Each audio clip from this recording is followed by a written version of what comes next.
Hola, hola amigos, vamos a hacer otro video de análisis político el día de hoy. Acabé de publicar un video sobre un tema súper importante que es la frontera entre placer y vicio. Pero ahora vamos a dedicarnos a otro tema que he estado estudiando últimamente, que es el artículo del análisis de clase de la sociedad china, escrito por Mao en 1926, si no me equivoco, cuando aún era bastante joven. Por eso la calidad del artículo no es tan buena, porque se entiende que es una persona sin mucha experiencia. 25 años después pasó la revolución, imagínense, un montón de tiempo para una revolución, un montón de tiempo, porque la de revolución china fue complicada. Entonces, en este artículo vemos elementos muy importantes y vamos a ir describiendo rápidamente eh, los puntos más importantes, porque si quieren ver todos los detalles, ahí está el artículo en la descripción de aquí del video.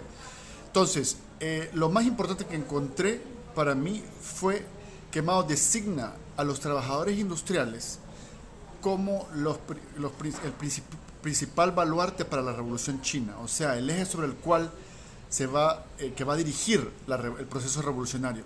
Algo, ¿por qué me sorprende? Porque no hay nada nuevo en la teoría marxista, pero sí es nuevo en cuanto que siempre se habla en todos los medios de masas, tanto de izquierda como en la derecha, porque todo el mundo habla de la revolución china en algún momento, que fue un proceso campesino, que fue un proceso netamente campesino y desde el campo y desde la retaguardia del país, cuando en realidad vemos que no, porque Mao habla de 2 millones de trabajadores.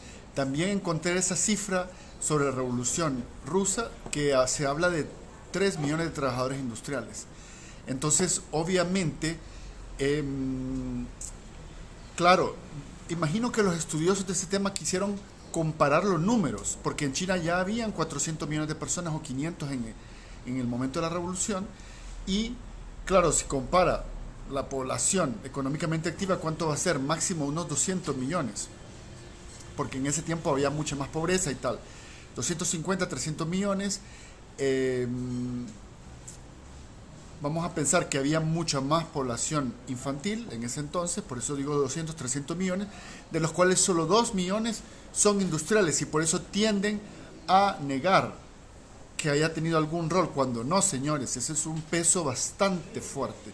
No se trata aquí de las proporciones en este caso, no vamos a medir estadísticamente hablando, no se puede hacer esta es la población y esta es la muestra, perdón, la muestra y la población, etcétera.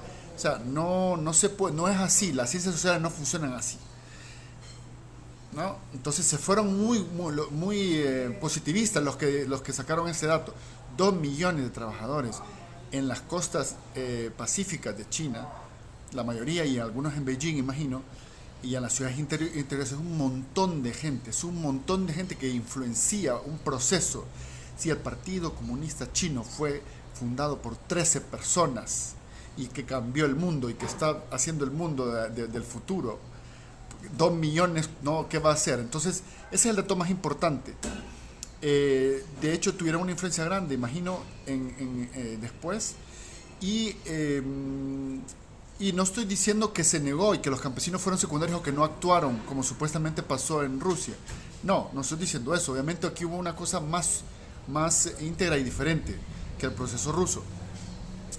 Luego Mao también habla de que la burguesía nacional es revolucionaria o podría ser revolucionaria, igual que la pequeña burguesía, cosa que no tenemos en la actualidad en América Latina, y habla de que la única burguesía que es golpista es la burguesía importadora, o sea, la que está relacionada al imperialismo y a las empresas transnacionales que están afincadas en los famosos enclaves de la costa este China. Entonces, eso bien importante, cómo esa parte de la burguesía marca la diferencia entre el proceso chino y lo que tenemos ahora en América Latina, porque una gran parte de la burguesía nacional en casi todos los países de América Latina sería golpista. Siempre tenemos personas del lado de los pueblos, pero la mayoría en casi todos los países no es revolucionaria. Y esa es la diferencia que encontré ahí con respecto a América Latina. Entonces, bien interesante esa parte. Y también él no hace mención ahí en ese artículo del lumpen, no sé por qué razón, ese también hay que verlo como algo que falta del artículo. No habla sobre una relación que aquí en Brasil habla Jesse Souza, que es bien importante, entre la burguesía y el lumpen, y sobre todo entre algún sector específico del nuevo rico burgués y el lumpen para controlar, ¿no?, la sociedad.